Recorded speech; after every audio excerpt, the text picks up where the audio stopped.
Good morning, Mr. Buffett, Mr. Munger. My name is Jerry McLaughlin. I'm from San Mateo, California. First, I just want to thank you for all the effort you put into the annual reports, the letters, and these conversations. I've learned a lot, and they're terrific, which is why I'm here from half a country away. Thank you.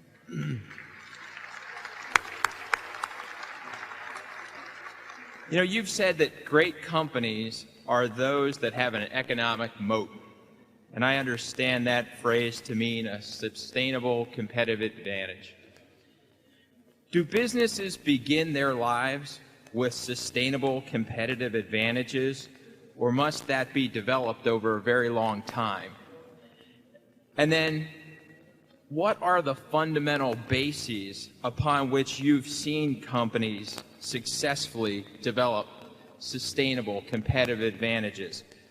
Of those, which do you think is the most enduring and which is the least? Well, sometimes they can develop it very quickly. I mean, I would say that Microsoft, in terms of the operating system, that was a relatively quick development.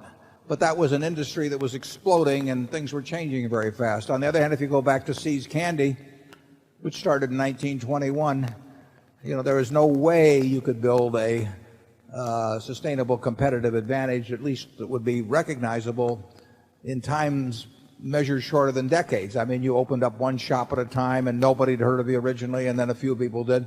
And boxed chocolates were something that people may have bought once or twice a year for holiday occasions or whatsoever. So you weren't going to embed yourself in the minds of Californians in 1 or 2 or 5 years just because you were turning out an outstanding box of chocolates. So it depends on the way the industry itself is developing. Walmart has done a fabulous job an incredible job in quite a short period of time. But even they took it in the small towns and they progressed along and refined their techniques as they went.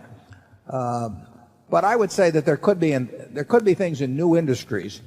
I would say with NetJets, we have a sustainable competitive advantage, and that's an industry that was only originated in 1986 when Rich Santulli got the idea, and it was in its total infancy for a good many years after that. But what he has built is building and fortifying is that sustainable competitive advantage. But it depends very much on the industry you're in. And I mean, Coca-Cola, 1886, Jacobs Pharmacy, Atlanta, Georgia, John Pemberton came up with the product. Did he have a sustainable competitive advantage that day? If he did, he blew it because he sold the place for $2,000 today. He's a gambler. He did, and it took decades, thousands of competitors over that time, and but they were painting one barn at a time and designing one Saturday Evening Post ad at a time and all of that, and Pebbles, around the world. In World War II, General Eisenhower went to Mr. Woodruff and he said, I want a Coke within the arm's length of every American serviceman.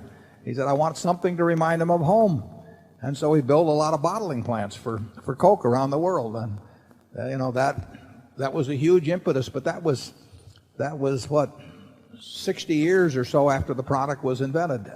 So it takes a long time in certain kinds of products, but I could see certain areas of the world where a huge competitive advantage was built in a very short period of time. I would say that probably in terms of animated feature-length films, for example, Walt Disney did that, and after Snow White and a few more, it took him a while till it could cash in on it. But it became Disney and nobody else in that field for quite a while, and fairly quickly. Charlie? Yeah, there are a lot of different models that create a sustainable competitive advantage, and there are also some models of where you can lose it very fast. You just ask Arthur Andersen. That was a very good name in America not very long ago.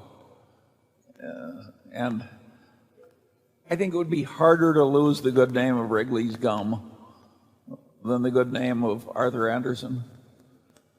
I think there's some perfectly remarkable competitive advantages that people have gotten over time.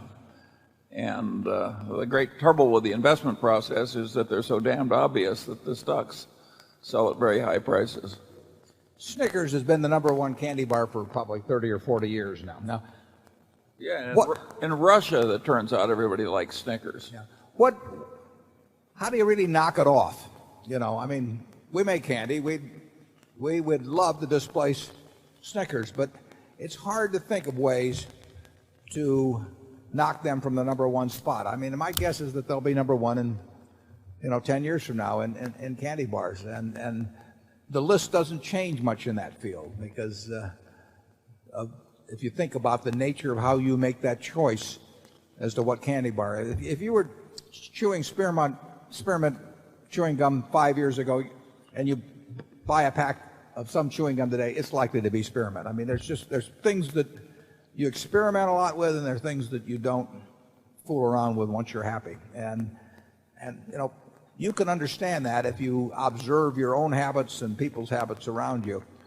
But there's usually if something can gain competitive advantage very quickly, you have to worry about them losing it quickly too. I mean, when an industry is in flux, there are a lot of people that think they're the survivors or the ones that are going to prosper where it turns out otherwise.